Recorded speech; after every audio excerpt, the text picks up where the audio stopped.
so we're moving on now. At Northside, we're at 3A West, 3 seed, the Vikings hosting Blacksburg and Coach David Christ. So our field general, Aaron Martin, will sort out a number of storylines for us tonight, Aaron.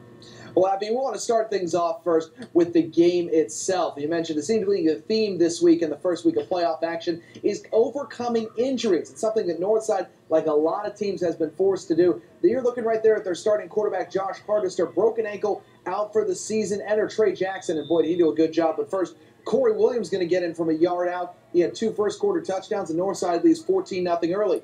But Blacksburg, plenty of fight in them. Isaac Johnston to Morgan McCoy, 34 yards for the touchdown.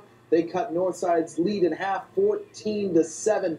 And this is the play we've been talking about. Trey Jackson, count with me. 1, 2, 3. You're going to count 4 or 5 broken tackles here. That's the new quarterback, Trey Jackson, making some plays. He scores from 37 yards out, puts Northside up 21-7 at halftime. And then it would be all Vikings in the second half.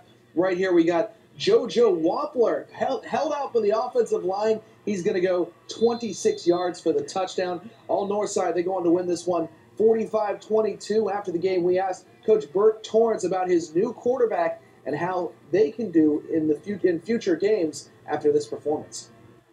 He's a great athlete, and I think he did a tremendous job. Getting us through here tonight. 45 points ain't bad.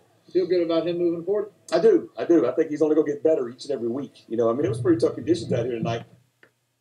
And Abby, you touched on this before. This was also the final coaching game for Coach David Christ at Blacksburg. For the last 40 years, he's been on the sidelines, an absolute staple in the New River Valley community. Afterward, we asked him about what is the next step for him now that he's finally stepping away from the sideline.